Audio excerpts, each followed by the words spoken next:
Good morning, students. Today we are going to continue part 2 of your chapter Madam Rides the Bus. So here we are going to start. Here you can see the word ventured out. Ventured out means ran cautiously or courageously.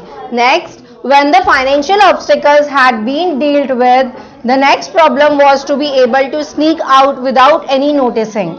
अब जब वो madam rides बस में जब वो travelling करने गई थी, जब वो बस की राइड करने गई थी, तो उसको मेन मोटिव क्या था? वापस से टाइमली घर आ जाना, घर पे पहुंच जाना. अब उसके 1 आवर कंप्लीट हो गया था. अब उसके क्या प्रॉब्लम आई थी? फाइनेंशियल ऑब्स्टिकल आ रही थी कि कहीं मेरे पैसे कम ना पड़ जाए. दिमाग में तो रहता है ना कि मैंने टॉयज बलून ये सब देख लिए, कुछ खरीदा है नहीं खरीदा. इसी वजह से उसने बाकी परचेजिंग नहीं की थी, उन खिलौनों को भी नहीं देखा था, उसने कोई भी चीजों को नहीं खरीदा था.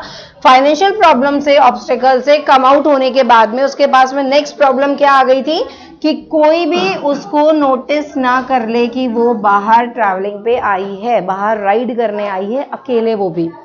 Usually, Wally's mother used to sleep from 1 to 4 every afternoon. और उसको पता था 1 से 4 के बीच में मेरी मम्मा सोती है, तो उसकी मदर सोती है, इसलिए उसको ये डर था कि कहीं आज वो जग ना रही हूँ, कहीं मैं पकड़ी ना जाऊँ. इस बात की टेंशन उसको लगी थी.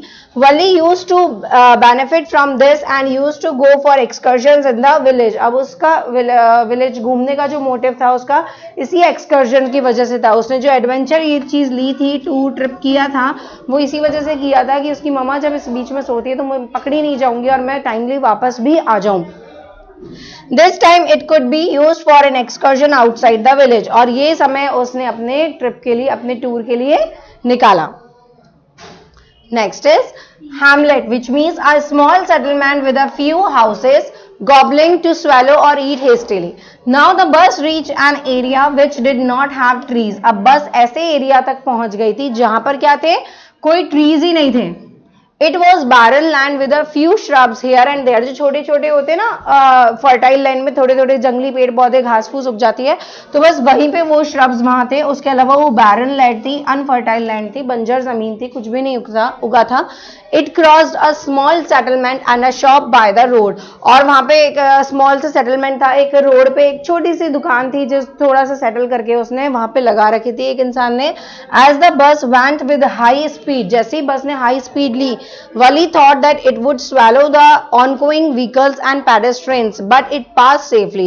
तो वली को ये डर लगा, उसने ये सोचा कि क्या पता ये हेस्टिली निकल रही है, बहुत जल्दबाजी में निकल रही है, ऐसा लग रहा है वो मैं क्या खा भी पाऊंगी, नहीं खा पाऊंगी कोई चीज, इतनी जल्दी जल्दी निकल रही है जैसे कोई कुछ किसी का खाना छीन के भाग रहे हैं. या ऐसा क्यों कर रही है? क्योंकि जो पेडेस्ट्रियन, जो पैदल चलने वाले लोग हैं, उनको भी परेशानी हो रही होगी, लेकिन वो बस ने पास कर लिया सेफली. क्रॉसिंग ऑल हर्डल्स, जो भी प्रॉब्लम्स आनी थी वो सब क्रॉस करके बस सेफली वहां उसको पहुंचा देती है. When the bus was moving it seemed as if trees were rushing towards the bus and would stop as soon as the bus reached them. जैसे ही बस जो है मूव कर रही थी तो ऐसा लग रहा था जैसे जो ट्रीज है ना वो भी रशिंगली हो रहा है बस के साथ साथ. अपने को लगता है ना जब अपन ट्रैवल करते हैं, मून है, देखो मून चल रहा है, देखो ये पेड़ चल रहे हैं, देखो ये घर चल रहा है, रोड भी हमारे साथ साथ चल रही है. When we go with a high speed, तो उसी तरीके से बस के साथ भी ऐसा लग रहा था जो आसपास के पेड़ पौधे हैं वो हमारे संग संग चल रहे हैं, बहुत रशी में, बहुत ज्यादा क्राउड के साथ में, और बहुत रश होके, बहुत ज्यादा स्पीड में, हेस्टिली वो चल रहे हैं. जैसे ही बस रुकी तो ऐसा लगा वो लोग भी स्टॉप हो गए, मतलब पेड़ पौधे भी स्टॉप हो गए. As the bus cross them it appeared as if the trees were running away from the bus. जैसे ही बस रुकी, बस ने उसको क्रॉस किया, सॉरी, तो ऐसा लगा जैसे कि ट्रीज भी रन कर रहे थे बस के साथ में और वो भी रुक गए हैं, स्टॉप हो गए हैं. Next, glee means happiness and joy. Wally was filled with happiness and joy. Suddenly a cow came running in the middle of the road right in the front of the bus. जैसे ही वली जो है खुश से, बहुत ज्यादा खुशी से भर रही थी, जॉयफुली हो गई थी, सडनली एक काऊ जो है वहां पे रन करते हुए I in the middle of the road right in front of the bus. Bus के सीधा फ्रंट में आ गई वो भागते हुए.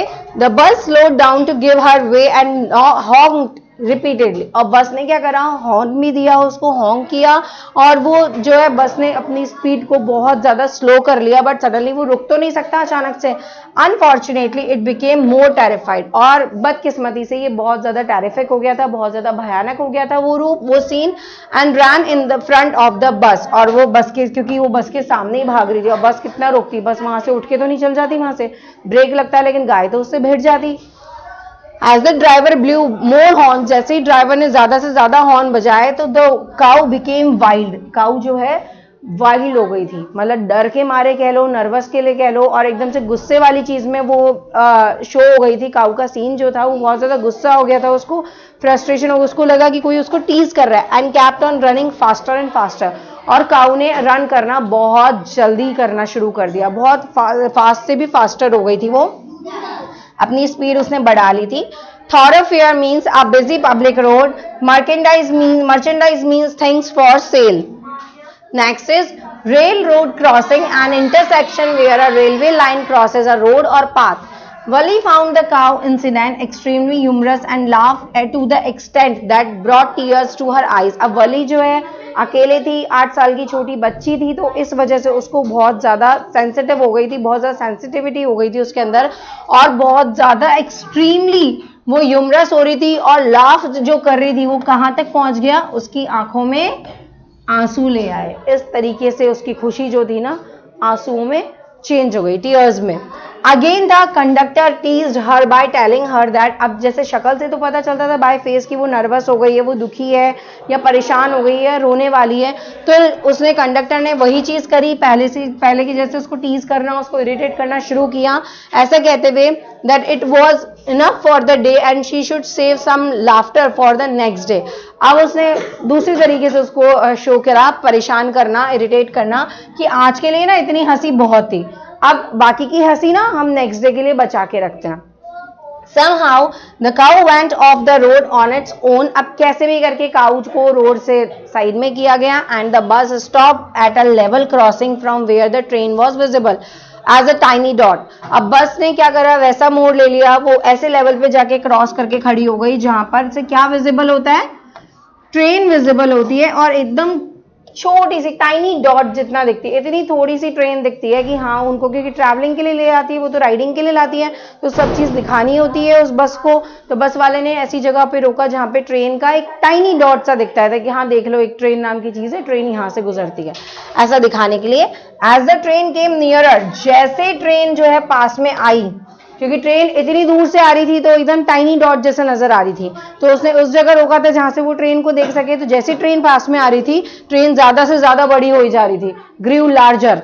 The train passed with a huge roar, अब ट्रेन का जो हॉर्न होता है वो इस तरीके से होता है जब कोई दहाड़ रहा हो एकदम से, तो दहाड़ने जैसी आवाज आई, दस shaking the entire road and the bus along with, और ऐसे शेकिंग हो जाती है, हिल जाते हैं हम, थोड़ा सा धड़धड़ होती है जब वो ट्रेन ट्रैक पे से नीचे से अगर आप खड़े होते हैं, कभी आप रेलवे उस पे खड़े हैं स्टैंड पे, या फिर आप फाटक वगैरह में जो अपन खड़े होते हैं रेलवे ट्रैक के पास में, जब हमारे वो फाटक बंद होता है, बोर्ड बंद होता है, तो हम वेट करते हैं उसको खुलने का कि वो जाए तब हम रेलवे ट्रैक क्रॉस करें, तो जब आप देखते हो तो शेकिंग होती है, थोड़ी सी फीलिंग आती है शेक वाली, अर्थक्वेक टाइप ऐसे कोई हिलता है रोड वगैरह, वैसी शेकिंग हो रही थी, बस तक में वो चीज आ रही थी। The bus started moving and reach a narrow street, और बस ने स्टार्ट करा मूव करना और नैरो स्ट्रीट पे जाके पहुंच गई। On taking a turn it reach a wider road, और जैसे टर्न लिया तो एक वाइडर रोड तक वो पहुंची है, मतलब चौड़ी रोड पे, नैरो मतलब थोड़ी सी सिकुड़ी हुई। There were big and brightly lit shops on the road that display merchandise for sale। वहां पे बहुत ही ज्यादा बिग और ब्राइटली छोटी छोटी लिट शॉप्स थी, छोटी चीजें बेचने वाली, ऐसा लग रहा था, ऐसा डिस्प्ले हो रहा था कि मर्चेंडाइज ने अपनी चीजें सेलिंग पे लगा रखी है, फॉर सेल लगा रखी है। Valli was attracted towards all the lights, Valli थी तो 8 साल की बच्ची, कितना कंट्रोल करती, तो वो अट्रैक्ट हो रही थी उन लाइट्स की तरफ जो शो हो रही थी, और डेकोरेशंस जो वहां पे हुआ था। She glans at each and everything, उसको हर चीज पानी थी, हर चीज की झलक देख रही थी, हर एक चीज उसने देखी, ग्लैंसिंग मतलब देखना, एक झलक देखना, तो उसने हर एक चीज देखी, छोटी से छोटी, बड़ी से बड़ी। The bus arrive at its destination and everyone except Valli deboarded the bus, और बस ने अराइव कर ली डेस्टिनेशन पे, और हर एक इंसान वल्ली को छोड़ के एक्सेप्ट वल्ली, हर एक शख्स जो है वहां पे डिबोर्ड होने को आ गया, मतलब वापस पहुंचने को आ गया बस के पास में चलने को। The conductor inform her that this was the last stop, और कंडक्टर ने ऑलरेडी उसको इन्फॉर्म किया था कि आपका लास्ट स्टॉप है तो आप टाइम से आ जाना क्योंकि हमें टाइम से निकलना भी है। And just then she took out another 30 paise from her pocket to buy a ticket back to the village.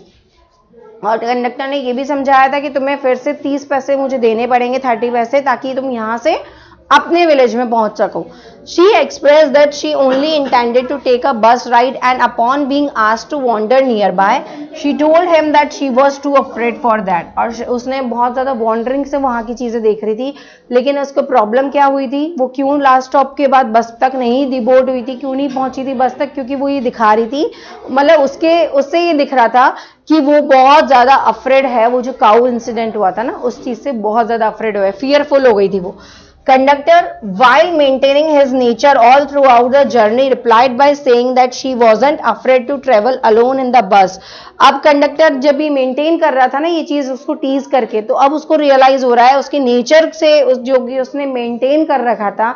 वल्ली ने अभी तक कंडक्टर को दिखाया नहीं था कि मैं छोटी बच्ची हूँ, मैं अकेले पहली बार आई हूँ, मैं घर से दूर आई हूँ, बिना किसी को बताया आई हूँ, ये सब उसने मेंटेन कर रखा था। लेकिन जैसे काऊ वाला इंसिडेंट देखा तो उसके फेस पे सब कुछ जाहिर हो गया कि मैं बहुत डरी हुई हूँ, मैं बहुत अफ्रेड हो गई, फियरफुल हो गई, मैं सहम गई, नर्वस हो गई, अब मुझे बस डर लग रहा है घर पहुंचना है। क्योंकि थी तो वो 8 साल की ही बच्ची, कितना मेंटेन करके रखती, तो अपना जो नेचर उसने मेंटेन कर रखा था उस जर्नी के दौरान, और रिप्लाई कर रही थी नहीं, I am big, I am not a small kid, ये सब चीजें वो बोल रही थी, लेकिन वो डरी भी नहीं है। लेकिन अब वो बहुत ज्यादा डरी है। Then why was she afraid of roaming in the town. अब वो जो कंडक्टर है उसको इसी बात पे छेड़ रहा है, जो कह रहा था हम तो डरे हुए नहीं है, हम तो अकेले नहीं है, हमें किसी की हेल्प नहीं चाहिए, अब वही इंसान क्यों डरा हुआ है। कंडक्टर उसको इस तरीके से टीज कर रहा था। To this, Valli replied confidently, as far as the bus ride was concerned। अब इसको सुनते हुए वल्ली ने बहुत ही ज्यादा कॉन्फिडेंटली रिप्लाई किया, जैसे बस की कंसर्न करते हुए, there was nothing to be afraid of in that. ये बात कहते हुए कि यहाँ पे कोई भी ऐसा नहीं है जो मुझे है ना डरा सके। There was nothing to afraid of me, कोई भी चीज ऐसी नहीं है जिससे मैं डर सकूं। The conductor asked her if she wished to have a drink at the nearby stall। Conductor ने उससे पूछा कि कुछ पियोगी, या और if he could bring her a drink, या फिर वो खुद उसके लिए कुछ लेकर आए अगर पीना चाहती हो, या तो कुछ पी लो, या फिर मैं लेकर आऊं कुछ। If she was afraid to go out of the bus, but Valli told her, उसने बोला कि अगर तुम्हें डर लग रहा है तो कुछ पी लो या तो, और अगर तुम्हें डर लग रहा है तो मैं ले आता हूँ। उसने इस तरीके से उसको टीज करना फिर से शुरू किया। लेकिन वल्ली ने क्या रिप्लाई किया, she told her that she didn't have enough money. Valli ने बोला मेरे पास ज्यादा पैसे नहीं है, इसलिए मुझे खर्च नहीं करना है, ठीक है, जितना भी है उतना ठीक है, मेरे पास ज्यादा पैसे नहीं है, मुझे नहीं पीना कुछ भी। The conductor insisted on it being history, but Valli denied. Conductor बहुत इंसिस्ट कर रहा था उसको कुछ ले लो, वो कुछ कर लो, ताकि उसका मूड ठीक हो सके, बस इसलिए। लेकिन वल्ली हर चीज को डिनाई कर रही थी, मना कर रही थी, हर चीज को रिजेक्ट कर रही थी, रिफ्यूज कर रही थी। And both of them waited for a new set of passengers to board. और दोनों की दोनों क्या कर रहे थे, न्यू सेट ऑफ नए सेट जो आ रहे थे, पैसेंजर्स का नया ग्रुप आ रहा था, उसको बोर्ड करने के लिए देख रहे थे। मतलब दोनों की दोनों ये देख रहे थे बस कहाँ रुकेगी और नया सेट जो है, नए जो पैसेंजर्स है वो कैसे आएंगे। This time too there were fewer passengers. अब उन्होंने देखा ये भी बहुत कम पैसेंजर्स आए इस बस में, तो इस बार भी। Concerned about Valli, the conductor asked if her mother would be looking for her। अब कंसर्न क्या थी वल्ली को, टेंशन इस बात की थी, उसको परवाह इस चीज की थी। कंडक्टर जो है उससे पूछ रहा था यदि तुम्हारी मदर जो है तुम्हें ऐसे देख ले अकेले तो। उसने उसको वही डर का क्वेश्चन उस पर पूछ लिया। Valli instantly reply, Valli suddenly quickly उसने रिप्लाई किया by saying that no one was waiting for on her. कोई भी मेरा वेट नहीं कर रहा, ठीक है, मेरा वेट कोई भी नहीं कर रहा था, क्योंकि उसको डर हो गया था बहुत ज्यादा। स्प्रेडेड गर्ल मतलब spread out. The return journey began and Wally was just as excited as the first time. अब रिटर्न जर्नी जो है वहां पे शुरू होती है, मतलब ये चीज अभी खड़े खड़े बात कर रहे थे वो लोग लास्ट स्टॉप के टाइम पे, अब वहां से शुरू होके विलेज में आ रहा है, मतलब टाउन टू विलेज जा रहे हैं। अब वो शुरू होती है और वो उतनी ही एक्साइटेड है जितनी वो फर्स्ट टाइम विलेज से बाहर आने पे एक्साइटेड हुई थी। She was looking at everything enthusiastically, वो उतनी ही एंथुशियस, बहुत जीलिंग के साथ, बहुत ही पैशनेट होके, जुनूनियत के साथ में सारी चीजें देख रही थी. When she suddenly notice the cow lying dead by the road side, जैसे तैसे वो काउ वाला इंसिडेंट भूली थी, लेकिन उसने देखा काउ जो है डेड पड़ी हुई है by the road side, road के साइड में. It must have been hit by a fast moving vehicle, और ये पता चला उसको किसी फास्ट मूविंग व्हीकल की वजह से उसको किसी ने हिट किया है. Valli confirm with the conductor that it was the same cow they had seen earlier, और वली ने कंफर्म कर लिया, बार बार उसको देखते हुए पहचान लिया कि कंडक्टर को ये कहते हुए, कंडक्टर के संग में, मतलब कंडक्टर की वजह से उसने ये पहचान लिया कि वो तो सेम काउ है जो उसने पहले देखी थी जाते टाइम. हर मूड एक्सपीरियंस्ड अ शिफ्ट टुवर्ड सैडनेस, और फिर से उसका मूड जो है सैडनेस में चेंज हो गया, कन्वर्ट हो गया. She wandered how a lovable and playful creature instantly transform into a horrible and lifeless one. उसने ये देखा इतना अच्छा क्रिएचर था जो दौड़ा दौड़ा आ रहा था, लवेबल था, प्लेफुल था, इतना अच्छा क्रिएचर था जिसको भगवान ने बनाया है, और इतना खुशी खुशी वो आ रहा था, इतना खुशी वो जी रहा था, और इंस्टेंटली, सडनली, इतना क्विकली, इतना रैपिड फॉर्म में वो ट्रांसफॉर्म हो गया. उसकी लाइफ एकदम लाइफलेस हो गई और हॉरिबल हो गई, मतलब एकदम खत्म सा हो गया वो इंसान, वो creature. Haunted means return repeatedly to her mind was impossible to forget. The sight of the dead cow robbed Wally for her enthusiasm. उसका जो डेड काउ का जो सीन था, वो साइड था, वो एकदम उसमें एंथुसियाज्म जो है उसने चुरा लिया, रॉब कर लिया वहां पे. And thus she stopped looking out of the window, और फिर से उसने विंडो की तरफ देखना बंद कर दिया, स्टॉप कर दिया. She sat silently on her seat until she reached home at around 3:40. अब 3:40 के अराउंड जब तक वो पहुंच नहीं जाती तब तक वो चुपचाप से अपनी ही सीट पर बैठी थी. While deboarding, she conveyed her intention of seeing the conductor again, to which the conductor replied in a sarcastic manner.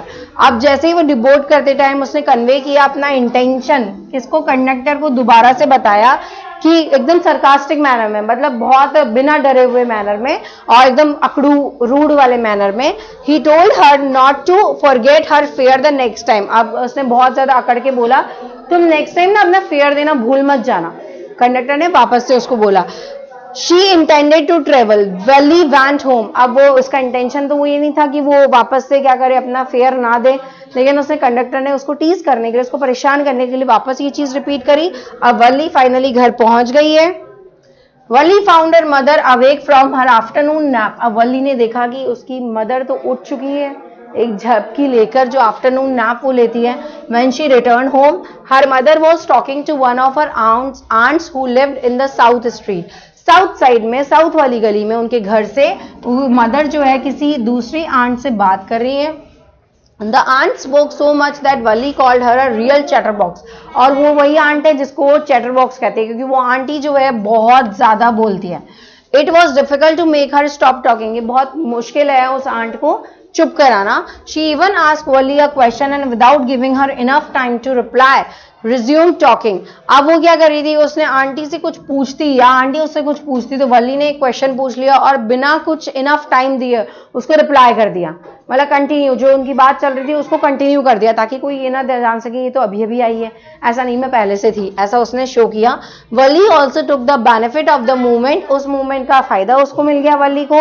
And avoided any conversation regarding where she had been. और ये भी अवॉइड हो गया कि इस कॉन्वर्सेशन के बीच में कहाँ से आ गई, और पहले का कॉन्वर्सेशन इसने सुना या नहीं सुना, ये भी उसने जाहिर नहीं होने दिया.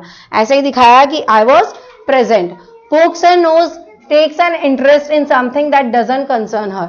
While her mother and aunt were conversing, her mother was heard talking about the endless possibilities in the world one was unaware about.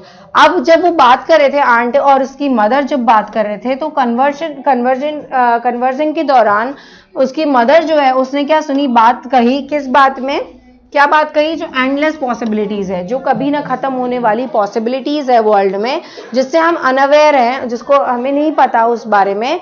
And even one new, और कोई यदि जानता हो, it was another thing to understand it, तो उसको ये दूसरी चीज हो जाती है उस चीज को समझने के लिए। Valli affirm to what her mother was saying, अब वली ने ये चीज अफर्म कर दी, कंफर्म कर दी कि मदर क्या कहना चाहती है। Living both of them astonish, उन दोनों को ही उसने सरप्राइजिंगली एस्टोनिश वे में छोड़ दिया। She then justify her reaction by mentioning that she was casually agreeing to what her mother was saying. अब उसने जस्टिफाई किए बिना, कोई चीज का कुछ भी बोले बिना या क्या कहना चाहती हो इसका मतलब जाने बिना उसे रिएक्शन दे दिया। क्या रिएक्ट कर दिया, ये मेंशन करते हुए कि मैं कैजुअली एग्री करती हूँ मेरी मम्मा क्या कहना चाहती है, जो मेरी मम्मा कह रही है उस बात पे मैं एग्री करती हूँ। Her aunt then refer to Wally as a no spoking child, और उसकी आंट ने, जो पड़ोस वाली आंट थी, उन्होंने क्या रेफर कर दिया वली को as a no spoking child. No spoking child मतलब जब आपकी कोई बात नहीं हो, आपका कोई मतलब नहीं हो, उसमें भी आप इंटरेस्ट ले रहे हो, इंटरफेयर कर रहे हो आप एक तरह से। Who acted like a grown up lady, जो एक्ट कर रही थी कि बच्ची नहीं हूं मैं, ग्रोन अप लेडी हो गई। फीमेल्स में ये चीजें होती हैं कि वो थोड़ा चैटिंग करते हैं, तो इसलिए उसको ऐसा लगा कि अब ये ग्रोन अप लेडी होने वाली है। But only Wally knew what she was referring to, because लेकिन सिर्फ वली ही जानती थी कि वो रेफर क्या करना चाहती थी, वहां पर ये जताना चाहती थी that I was present. After all know one knew about her bus journey, और इन द एंड यही कहेंगे कि किसी को भी इसके बारे में पता नहीं चला, उसकी जर्नी के बारे में। So student, thanks to all, hope you understand, thank you.